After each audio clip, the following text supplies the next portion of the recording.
I'm Laurie with Believe in Dog, and this is Remedy, and today we're going to charge the clicker. Remedy has very limited experience with the clicker, and I've never formally charged the clicker with her, so you're going to get to see her learn in real time. Before we get started, we want to make sure we've got our clicker on hand and a pouch full of pea-sized or smaller training treats, or a bowl on a surface very close to you so you can easily and quickly reach in for that treat and deliver it to your dog. I like using cut up pieces of steak or chicken or mini meatballs. I also like some commercially prepared brands such as Pupford or Real Meat, and I really like St. Rocco's and Happy Howie meat rolls because those two brands you can cut up into the sizes that you need for the particular dog you're working with. Also, before we want to get started, we want to pay attention to how we're holding our hands. We don't want to create a bribery situation, so we want to keep our hands in a neutral position, whether that's by our side or resting over your belly button. This prevents us from keeping our hands hovering over or in our treat bag or reaching for it before we've clicked, which can teach the dog then that that is part of their cue, and then it makes it difficult for them to learn how to do a behavior without having the treat present. So the mechanics will be: we click, we reach for the treat bag, we deliver the treat, and then we bring our hand back to neutral over our belly button or by our side. We also want to keep in mind that we're not asking our dog to do anything. They don't have to sit or offer behavior of any sort, and they don't have to offer eye contact. We're literally just teaching them that the sound of the click means the treat is coming very quickly, usually within 1 to 3 seconds. So I'm going to start by clicking and giving a treat directly to her mouth so that she learns right off the bat what that click means, and then I'm going to start tossing the treat away after I click. This will teach her that sometimes a reward comes away from me and not directly in front of me. So let's get started.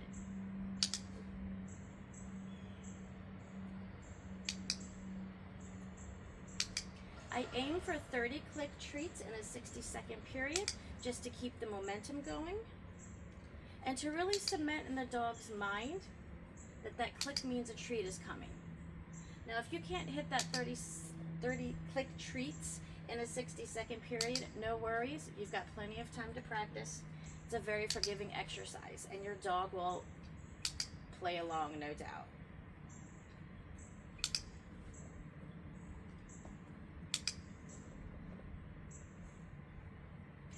So you see, after each click, I reach for my treat bag, I bring my hand back to neutral, and then I click. Or I bring my hand to my side, and then I click, and then I reach for my treat bag. Sometimes dogs will look to the ground when they hear the click because they think something has fallen to the ground. No big deal. Just click and give your treat.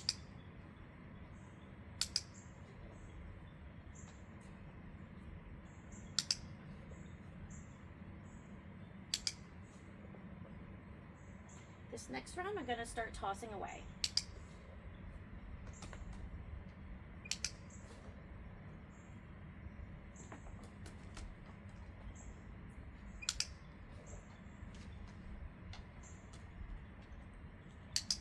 Now I'm going to give a couple more directly to her mouth rather than dropping, as she seems to be getting a little distracted from the ground.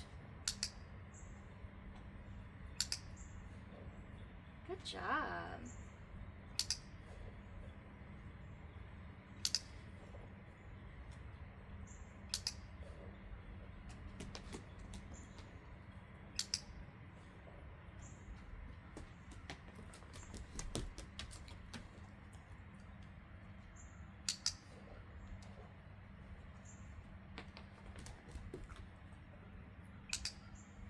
I want to bring her back a little close to me, so I'm dropping the treats a little closer.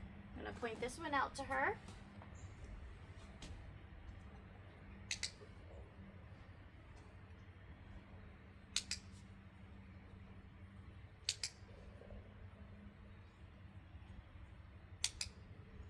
I do occasionally grab a couple and hold some in my hand so that I can do more quickly delivery.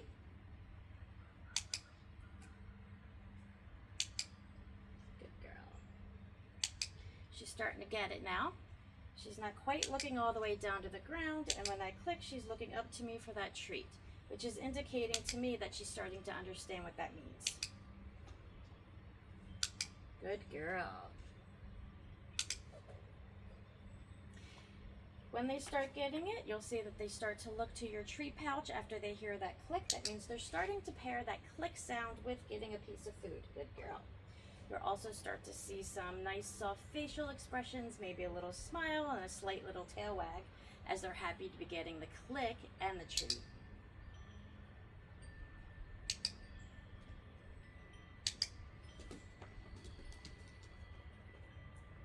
And I'm going to give her some time to reorient. Since this is brand new to her, she's not actually been charged to the clicker.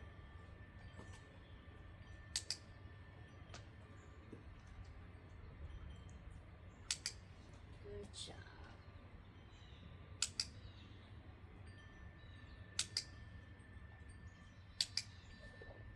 So you can see that she's starting to look up to me when she hears that click. She's starting to anticipate that click followed by the treat. Good girl. Good girl. Whoops. Good job. So because she's starting to look up to me when she hears that click after looking away, I'm going to proof it, which means I'm going to toss a treat away, and before she turns back to me, I'm going to click. And if she turns immediately back to me after hearing that click, then I know she's gotten it. If she doesn't turn back right away, no big deal. We'll just go back to doing some easy little quick click treating, and then we'll try proofing it again. So let's try.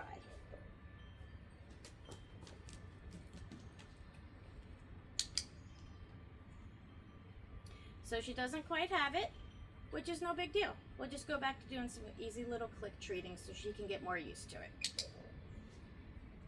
I'm gonna bring her back into me by dropping a treat close to me for easier delivery.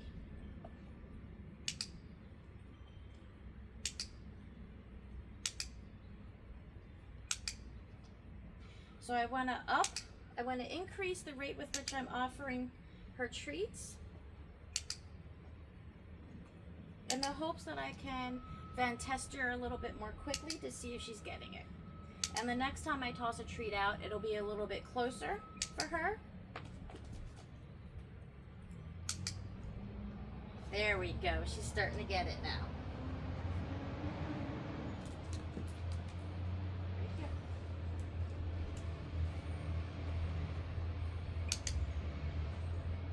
Yes, good girl. Oops, and you see I messed up. I clicked while I was reaching for my treats. We all do that sometimes. It's no big deal. Good girl. I'm gonna wait for her to eat the treat.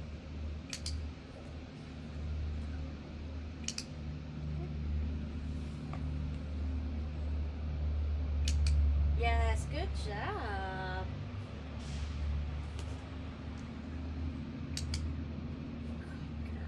So now she's really starting to get it. I'm clicking and she's looking up to me for her treat. Good.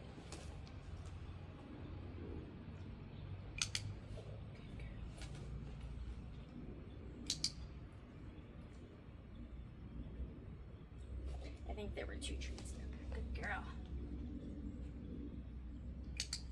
Yes. I'm gonna go back to making it a little bit easier for her now. We always want to end on a note of success. Good job, Nummy Num. Good job. All done. So I'll go through and practice this a few more times with her over the next couple of days, and we'll be able to start using the clicker to mark behaviors as we learn new skills as we go along. Please contact me at believeindog@usa.com if you would like to schedule a training session. Have a great day.